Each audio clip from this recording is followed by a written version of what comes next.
കഴിഞ്ഞ ലോക്സഭ ഇലക്ഷന് നമ്മുടെ കേരളത്തിൽ നിന്നും പോയ ഏക ഇടതുപക്ഷ MP അത് ആരിഫായിരുന്നു.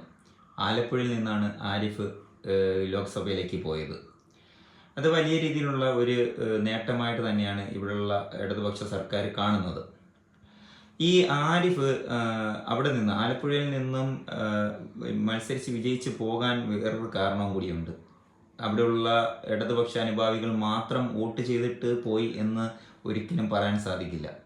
അതിനൊരു വേറൊരു വശവും കൂടിയുണ്ട്. അവിടെ SDP-യുടെ ഒരു നല്ലൊരു വേരോട്ടമുള്ള ഒരു ജില്ലയാണ് ആലപ്പുഴ.